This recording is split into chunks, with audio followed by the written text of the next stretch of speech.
എന്നാലും എന്റെ കുട്ടികളെയും കൂടി അറിയിക്കാണ്ട്. ഓ, അവള് തുടങ്ങി. ഒരു നല്ല കാര്യം നടക്കുമ്പോ അപ്പ അവള് കണ്ണു നിറയ്ക്കാൻ തുടങ്ങും. കല്യാണം കഴിഞ്ഞതിന് ശേഷം നമുക്കൊരു സ്വീകരണം വെക്കാം. അതിനെല്ലാവരെയും വിളിക്കാം. അല്ലാതെ കല്യാണത്തിന് കണ്ട ഓട്ടോറിക്ഷക്കാരും മുനിസിപ്പാലിറ്റിക്കാരും വന്നാൽ മേനോൻ സാറിന് അത് ഇഷ്ടാവില്ല. അങ്ങേര് അത് എന്നോട് ചെറുതായിട്ടൊന്ന് സൂചിപ്പിക്കുകയും ചെയ്തു.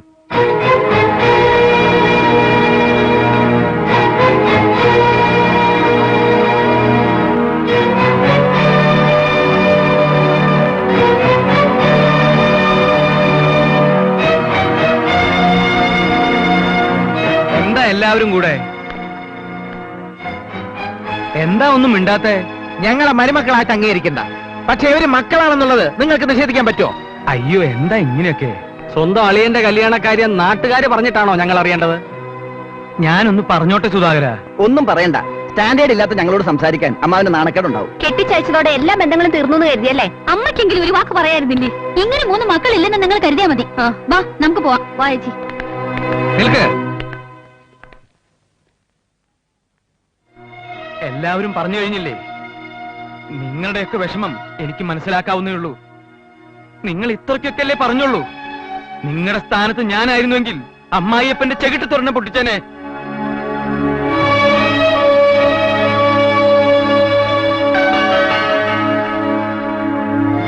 തെറ്റ് എന്റെ ഭാഗത്താണ്, സമ്മതിച്ചു.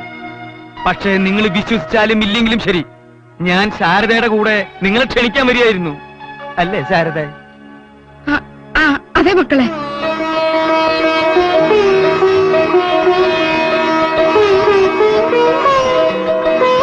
നിങ്ങളോട് ഞാൻ കുറച്ച് കൂടുതൽ സ്വാതന്ത്ര്യം എടുത്തുപോയി. എന്നോട് ക്ഷമിക്കൂ കുട്ടികളെ. ക്ഷണിക്കാൻ അല്പം വൈകിയെന്ന് കരുതി നിങ്ങളുടെ സ്വന്തം മളിയനൊരു നല്ല ഭാവി ഉണ്ടാകുന്നതിന് നിങ്ങൾ തടസ്സം നിൽക്കോ? എന്താ അമ്മാവ് ഇങ്ങനെയൊക്കെ പറയുന്നത്? സ്വന്തം അനിയന്റെ കല്യാണം പോലെ ഞങ്ങൾ എല്ലാവരും ചേർന്ന് നടത്തി തരില്ലേ? എവിടെ സുധാകരൻ? ഞാനിവിടെ ഉണ്ട്. തങ്കക്കൂട്ടനോ? ഞാനിവിടെ ഉണ്ട്. ഉത്തമ? ഞങ്ങൾ എല്ലാവരും അമ്മാവന്റെ കൂടെ ഉണ്ട്. ഈശ്വരാ.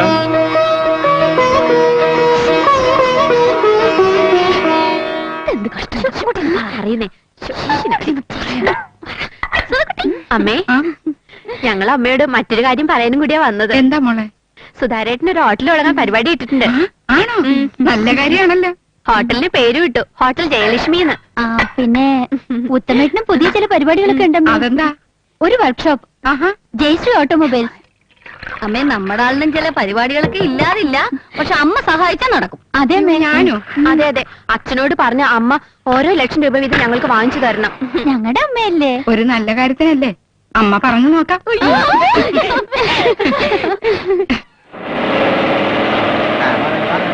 ഒടിഞ്ഞു പോട്ടെ. മൂലക്ക് പോയി പാർക്ക് ചെയ്യൂ. നമസ്കാരം. നമസ്കാരം. വീഡിയോ എടുക്കണോ? നല്ല കക്ഷിയില്ല, നിങ്ങൾ ഇവിടെ നിൽക്കണം. നമസ്കാരം. നമസ്കാരം. എല്ലാവരും ഉണ്ടല്ലോ അല്ലേ? നമസ്കാരം. അതോ ഓർമ്മയില്ലേ? കുളി കണ്ണാൽ നോക്കി കൊതിപ്പിച്ചതോർമ്മയില്ലേ? തങ്കഭസ്മക്കൂറിയിട്ട തമ്പുരാട്ടി നിന്റെ വരൂ വരൂ.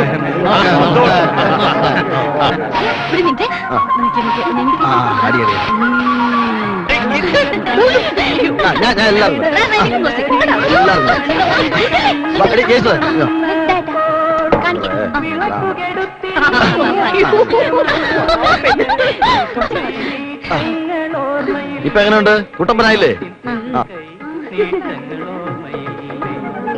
തങ്കഭസ്മക്കൂറിയിട്ട തമ്പുരാട്ടി നിന്റെ തിങ്കളാഴ്ച നോയമ്പെന്നു മുടക്കും ഞാൻ. തിരുവില്വാമലയിൽ നേദിച്ചു കൊണ്ടുവരും ഇളനീർക്കുടമിന്നുടക്കും. നിനക്കൊരു പാട്ട് പാടിക്കൂടെ? നല്ലൊരു ദിവസമായിട്ട് അത് വേണം. ഈ ഒരു സന്ദർഭത്തിൽ പാടിയില്ലെങ്കിൽ നീ എവിടുത്തെ പാട്ടുകാരനാണ്? ചെല്ലേ, ഒന്നും പറയണ്ട. പാടടാ. മൈക്ക് ഒരു മിനിറ്റ് തരാമോ? പ്രിയമുള്ളവരെ, അടുത്ത ഗാനം ആലപിക്കുന്നത് വരന്റെ അളിയനും അമച്ചർ രംഗത്തെ പ്രശസ്ത ഗായകനുമായ ശ്രീ തങ്കക്കുട്ടനാണ്. ശ്രീ തങ്കക്കുട്ടൻ കൊണ്ടാവണേ. ഏത് പാട്ടാ പാടണേ? മാണിക്യ വീണയുമായി. അത് ബെസ്റ്റ്. മാണിക്യ വീണയുമായി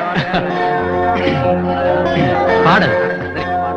മാണിക്യ വീണയുമായ മനസ്സിന്റെ താമരപ്പൂവിലുണർന്നവളെ പാടുകയില്ലേ വീണ മീട്ടുകില്ലേ നിന്റെ അല്ല വേദന ഇതാ മുനിസിപ്പാലിറ്റിയിൽ തൈലം തളിക്കാൻ തങ്കക്കുട്ടനാണല്ലോ. അവൻ ചെക്കന്റെ അളിയനാണോ? ഏയ് ഒരു അകന്ന ബന്ധു. വീണയുമായ മനസ്സിന്റെ നിർത്ത് ആ മയക്കാൻ കൊടുത്തേ. നിങ്ങളുടെ ട്രൂപ്പിലുള്ളവർ മാത്രം പാടിയാ മതി. പറയരുത് സാർ, തങ്കക്കുട്ടൻ നന്നായിട്ട് പാടും. എങ്കിലേ പുറത്ത് പോയി വയറ്റി തെറിച്ച് പാട്, ചില്ലറ കാശ് കിട്ടും. സാർ അങ്ങനെ പരിഹസിക്കരുത്. പരിഹസിച്ച നീ എന്ത് ചെയ്യണം? നീ പാടണം, എന്റെ ഒന്ന് നോക്കാം. വേണ്ട സുധാരേട്ടാ, അളിയന്റെ കല്യാണം നമ്മൾ പ്രശ്നം ഉണ്ടാക്കാൻ പാടില്ല. മയക്കാൻ കൊടുത്തേ. ഇയാളെ ഇനി നീ പാട്. പാളികള് അയാളെ ഞാൻ വേണ്ട, അളിയന്റെ കല്യാണമാണ്, നമ്മളായിട്ട് പ്രശ്നങ്ങളൊന്നും ഉണ്ടാക്കാൻ പാടില്ല.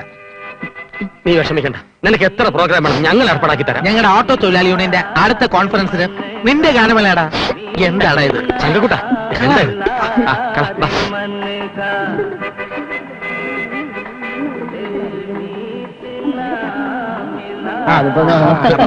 ഓട്ടോ ബന്ധല്ലേ?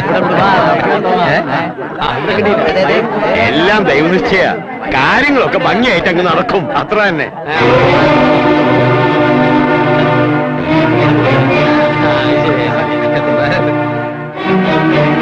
ഇതാരെ ഉമ്മാർ ഇപ്പൊ ഇവിടെ കയറ്റിയിട്ടാൻ പറഞ്ഞത്? ഇവരൊക്കെ ഞങ്ങളുടെ അടുത്ത സുഹൃത്തുക്കളാണ് സാറേ. ആണോ? സാധുക്കൾക്ക് കല്യാണം കഴിഞ്ഞ് സൗജന്യ സദ്യ ഉണ്ട്, അപ്പൊ ഇരുന്നാ മതി. സൗജന്യ സദ്യ തന്റെ അമ്മൂമ്മയ്ക്ക് അമ്മായിയമ്മയ്ക്ക് കൊണ്ട് കൊടുക്കും. മാന്യമായിട്ട് സംസാരിക്കണം. ഇല്ലെങ്കിൽ താൻ എന്ത് ചെയ്യണോ? ക്ഷമിക്കുന്നതിനൊക്കെ അതിലുണ്ട്. അത്രയ്ക്കായിടാ. ഞങ്ങൾക്ക് വേണ്ടി വളർന്നാക്കണ്ട സാറേ. ഞങ്ങൾ അപമാനിക്കരുത്.